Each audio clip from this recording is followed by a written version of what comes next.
कामचोर बहू।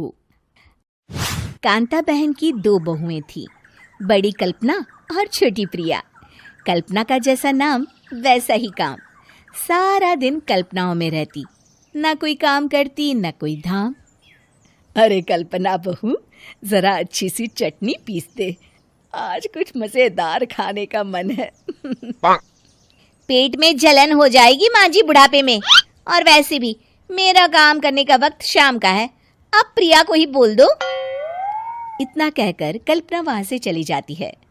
कांता कल्पना के ऐसे रवैये से काफी परेशान रहती हैं। मैं बना देती हूँ माँ चटनी, ऐसा बोलकर प्रिया माँ को चटनी बनाकर प्लेट में खाने को देती है कि तभी वहां कल्पना आ जाती है। अरे वाह चटनी, जरा चक्कर तो देखूं, बड़े दिन हो गए। अरे नहीं बहू, तू तो रहने ही दे चटनी खाना, पेट में जलन हो जाएगी।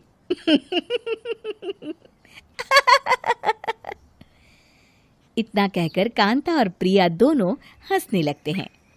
कल्पना सारा दिन या तो मोबाइल में यूट्यूब देखती या फिर सोती रहती। उसका कमरा भी बिखरा और गंदा रहता। एक दिन कल्पना का पति अशोक उससे कहता है, अरे कल्पना, जानवर भी उस जगह को साफ कर लेता है जहां वो बैठता है, तुम तो इंसान हो, कैसे इतने गंदे कमरे में रह लेती हो? देखो सारा सामान यहाँ वहां बिखरा पड़ा है।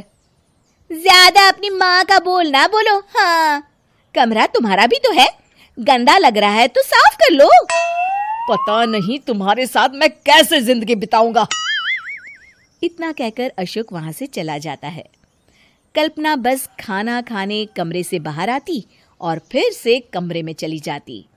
इससे कांता बहन काफी परेशान रहती। एक दिन प्रिया कांता से कहती है, माँ, मैं सारा दिन काम करके थक जाती हूँ, आप कल्पना दीदी से कहिए ना कि सुबह और शाम का काम बांट ले। मैं तो अब सिर्फ एक वक्त का ही काम करूँगी। हाँ।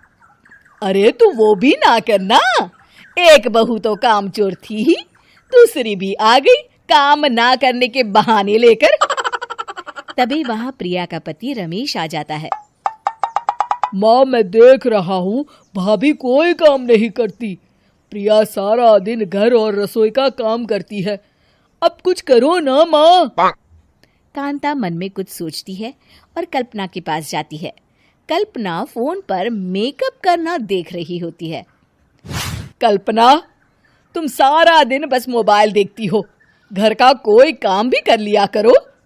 प्रिया सारा दिन काम करके थक जाती है। आज से मैंने फैसला किया है, एक वक्त का काम तुम करोगी, सुबह का खाना तुम बनाओगी और रात का प्रिया। आप लोगों ने काम को हव्वा बना रखा है। अरे पता नहीं थोड़ा सा ज्यादा काम करने में आप लोग घबरा क्यों जाते हैं। और हाँ, बहुत ज्यादा प्रिया की तारीफ मत करिए मेरे सामने, बड़ी बहू तो मैं ही रहूंगी। मैं कुछ नहीं जानती, कल सुबह मुझे वक्त से खाना चाहिए, रसोई में आ जाना, वरना कल से तुझे खाना नहीं मिलेगा। अगली सुबह कल्पना रसोई में नहीं आती है। वो देर से सोकर उठती है और बाहर आकर कहती है, अरे भूख लगी है, आज खाने में क्या है? इतनी देर हो गई, आज किसी ने मुझे उठाया भी नहीं, पता नहीं कहाँ है सब। कल्पना को घर में कोई नहीं दिखता। वो रसोई की तरफ जाती है जहां बड़ा सा ताला लगा होता है। अरे रसोई में ताला? ओ, मैं तो भूल ही गई थी। माँ ने आज से सुबह का खाना मुझे बनाने को कहा था। हे भगवान, इतने लोगों का खाना बनाना क्या आसान है? तभी घर के सारे सदस्य बाहर से वापस आते हैं। वाह माँ जी, मजा आ गया छोले भटूरे खाकर। मेरे मुंह में तो अभी भी स्वाद आ रहा है। अरे कल्पना, तेरे भरोसे रहते तो हम तो भूखे ही रह जाते। कल्पना को बहुत गुस्सा आ जाता है। अब बहुत हो गया, आज से मैं अपनी रसोई अलग कर रही हूँ, मैं अपना खाना खुद बना लिया करूंगी।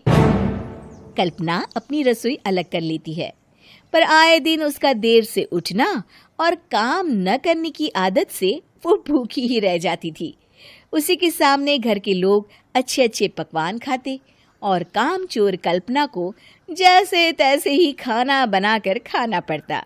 पर एक दिन तो हद ही हो गई। माँ, दीदी आज सुबह से कमरे से बाहर नहीं निकली, हमें जाकर देखना चाहिए। सो रही होगी कामचोर कहीं की, पर तुम कहती हो तो चलो देख लेते हैं उसे। कल्पना कमरे में पेट पकड़कर बैठी होती है। हाय मेरा दर्द, पेट दर्द के मारे मर रही हूँ मैं।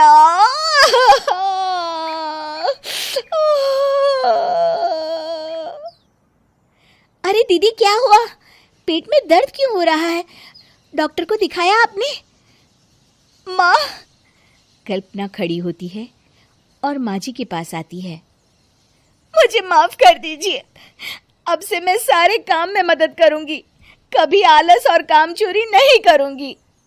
हाँ, वो तो ठीक है, लेकिन अचानक क्या हो गया जो तू काम करने को तैयार हो गई? कामचोर कल्पना। माँ, लगातार बासी और उल्टा पुल्टा खाना खाने के कारण मेरे पेट में इन्फेक्शन हो गया है। काम न करना पड़े इसलिए मैं 2 दिन का खाना एक दिन ही बना लेती थी। बासी और खराब खाना खाने के कारण लेने के देने पड़ गए। पेट में दर्द हो रहा है। चलो अच्छा हुआ, देर आए दुरुस्त आए।